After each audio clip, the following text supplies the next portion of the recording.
Hello friends, आज हम हिंदी के प्रसिद्ध कहानीकार जय शंकर प्रसाद जी के बारे में पढ़ेंगे। जय शंकर प्रसाद जी एक कवि भी हैं, नाटककार भी हैं, कहानीकार भी हैं। इन्होंने बहुत सारी कविताएं भी लिखी है, नाटक भी लिखे है, कहानियां भी बहुत सारी लिखी हैं। जो हमारे हिंदी के मास्टर केडर के सिलेबस में दिया गया है वो मुख्य कहानीकार के रूप में जय शंकर प्रसाद जी दिए गए हैं। चलो जी, हम आरंभ करते हैं। श्री जय शंकर प्रसाद जी का जन्म सन 1899 ईस्वी में हुआ। जन्म स्थान मतलब इनका जन्म कहाँ पर हुआ? काशी के गोवर्धन सराय मोहल्ले में। कहाँ पर? काशी के गोवर्धन सराय मोहल्ले में। इनका जो परिवार है वैश्य परिवार से ये संबंध रखते थे। इनके पिता का नाम देवा प्रसाद, जो कि तंबाकू, सुरती और सूंघनी के प्रसिद्ध व्यापारी थे। इन तीनों चीजों का व्यापार करते थे, इसलिए जो इनका घराना सुंदनी साहू नाम से प्रसिद्ध हो गया। इनके जो बड़े भाई शंभू रतन, जो कि इनकी संरक्षणा भी करते थे और इनके अभिभावक थे। इनके पुत्र रतन शंकर, कहते हैं कि जय शंकर प्रसाद जी के 3 विवाह हुए थे। जो तीसरी पत्नी सी, उनसे इनको रतन शंकर पुत्र की प्राप्ति हुई। पत्रिकाएं इंदु, हंस, जागरण।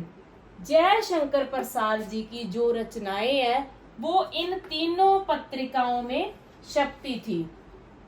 इन्होंने अपनी जिंदगी में बहुत सारे दुख देखे और झेले, फिर भी ये अपना धैर्य बनाए रखते थे।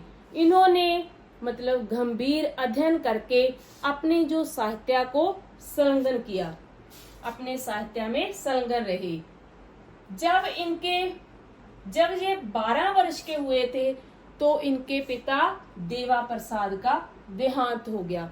मतलब जब पिता की मृत्यु हो जाती है तो सारी जो जिम्मेदारियां अपने पुत्र के ऊपर आ जाती है। उसके 3 ही वर्ष के बाद उनकी माता का देहांत हो गया।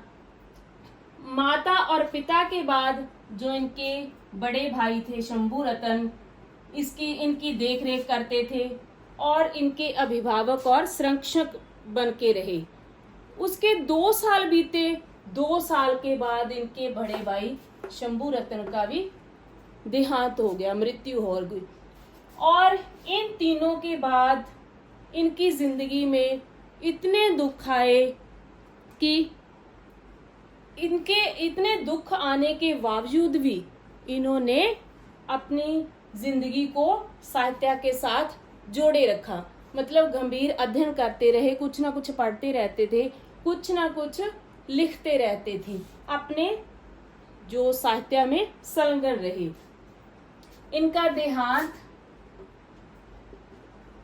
15 नवंबर 1937 ईस्वी में हो गया। कहते हैं कि जब इनका देहांत हुआ 1937 ईस्वी में, तो जब भारतेंदु जी की मृत्यु हुई थी, भारतेंदु जी की मृत्यु के बाद साहित्य को, भारत को जो जय शंकर प्रसाद जी दूसरा दुर्भाग्य हुए। अपने देहांत के बाद भारत को, देश को दूसरा दुर्भाग्य सहना पड़ा। जय शंकर प्रसाद जी ने कहानी संग्रह, काव्य संग्रह, नाटक, उपन्यास, ये सारी गद्य और पद्य विधाओं की रचना की। सबसे पहले हम कहानी संग्रह पढ़ेंगे इनके। पहला छाया, प्रतिध्वनि, आकाशदीप, आंधी, इंद्रजाल।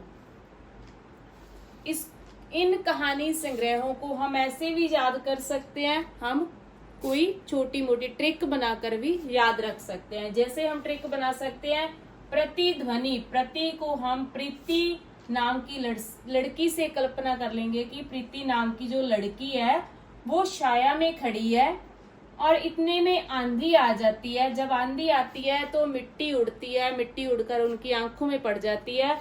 तो फिर वो इंद्र देवता से प्रार्थना करती है। इंद्रजाल कहानी संग्रह इंद्र देवता से प्रार्थना करती है कि इंद्र देवता जी आकाश से थोड़ी बारिश कर दो। कहते हैं ना कि इंद्र देवता जो बारिश के देवता माने जाते हैं, पृथ्वी पर बारिश होती है तो इंद्र देवता ही करते हैं। वो इंद्रदेव से प्रार्थना करती है। कौन? प्रीति नाम की लड़की है, वो छाया में खड़ी है, आंधी आ जाती है तो मिट्टी उड़कर उनकी आंखों में पड़ जाती है। तो वो इंद्रदेव से प्रार्थना करती है कि इंद्र देवता जी आकाश से थोड़ी बारिश कर दो ताकि मिट्टी है जो दब जाए। जो ये 5 कहानी संग्रह है, जय शंकर प्रसाद जी ने कुल 72 कहानियां लिखी हैं। इनमें इन 72 कहानियों की रचनाएं जो है इन कहानी संग्रहों में प्रकाशित हैं। जय शंकर प्रसाद जी के काव्य संग्रह, कविताओं के संग्रह, जिसमें कविताएं प्रकाशित होती थी, इनको काव्य कृतियां भी बोल देते हैं हम। पहला काव्य संग्रह है चित्राधार। चित्राधार 1906 से 9 तक प्रकाशित हुआ था।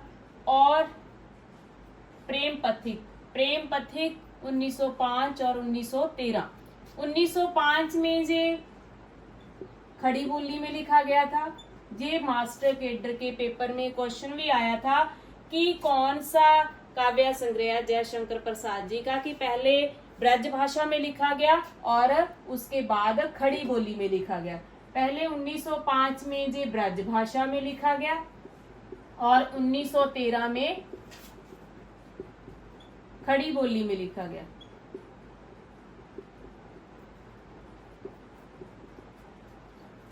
के बाद है करुणालया 1913। 13 करुणालया मतलब इसको हम याद रख सकते हैं। 13 करुणालया। करुणा मीन्स दया, मतलब सभी के ऊपर दया करो, तेरी दया, 13 करुणालया। महाराणा का महत्व 1913, ऐसे भी कह सकते हैं कि 13 महत्व और महाराणा का महत्व। कानन कुसुम 1912 में पहले, उसके बाद 1916 में लिखी गई। झरना 1918 कहते हैं, मतलब इनको कल्पना से याद रख लो, काल्पनिक ट्रिक बना के, कि हमारे देश में, जहाँ हमारे भारत में, पंजाब में तो नहीं कह सकते, हमारे देश में 18 झरने मिलते हैं। मतलब ट्रिक से याद रख सकते हैं, रियलिटी नहीं है, हम काल्पनिक कर सकते हैं। आंसू 25 कहते हैं, व्यक्ति जब कोई दुख आता है तो 25 प्रकार के आंसू बहता है, जहाँ 25 आंसू बहाता है, ऐसे याद रख सकते हैं। लहर, कितनी लहरें चलती है जब सागर में उछाल आता पानी का, कितनी लहरों का बहाव होता है, 31, 32। इसका 31वीं कहीं पर मिलता है लिखा हुआ और 32वीं मिलता है। कामायनी 1936, ये इनका महाकाव्य है जय शंकर प्रसाद जी का। कामायनी महाकाव्य पर जय शंकर प्रसाद जी को इनकी मृत्यु के बाद, मरण उपरांत, इन्हें मंगला प्रसाद पारितोषिक या मंगला प्रसाद पुरस्कार भी दिया गया। कौन सा पुरस्कार? मंगला प्रसाद।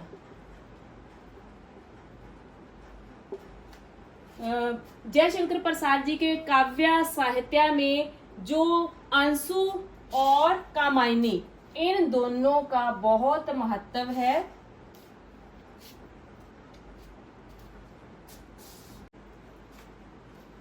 अब जय शंकर प्रसाद जी की नाटक के बारे में पढ़ेंगे।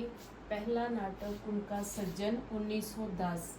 इसको हम ऐसे याद रख सकते हैं कि हम कहीं गए, कहीं भी लगा लो, मेले में गए या मीटिंग की, हमें वहां पर उनमें से सिर्फ और सिर्फ 10 सज्जन लोग ही देखने को मिले।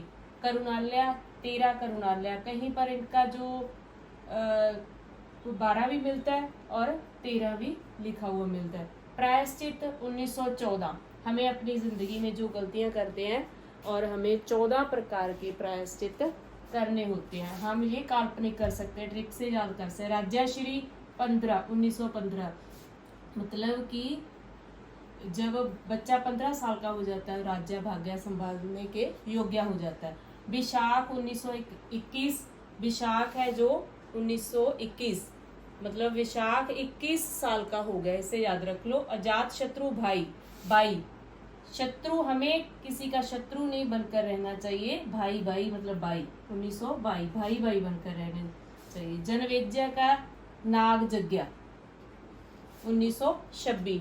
कामना 27, 1927, कामना जो 27 साल की हो गई है। स्कंदगुप्त 1928, एक घूंट 1900, कहीं पर 29 भी लिखा हुआ मिलता है, कहीं पर 30 भी मिलता है। एक घूंट ये एक एकांकी नाटक है,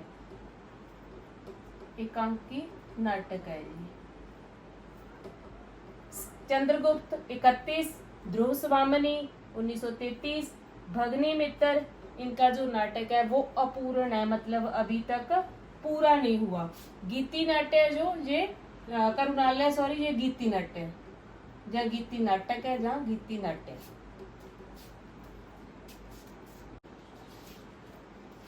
जयशंकर प्रसाद जी के उपन्यास, उपन्यास कंकाल, तितली, इरावती, जो इनका इरावती उपन्यास है वो अपूर्ण है, मतलब अभी तक पूर्ण नहीं हुआ। कौन कौन से उपन्यास है जयशंकर प्रसाद जी के? कंकाल, तितली, इरावती। इरावती उपन्यास अपूर्ण है इनका। हमने जयशंकर प्रसाद जी के बारे में चर्चा की, उनका जीवन परिचय पढ़ा, उनकी जो रचनाएं हैं उनके बारे में चर्चा की। अगर आपको ये वीडियो अच्छी लगी तो कमेंट करके जरूर बताना। Thank you.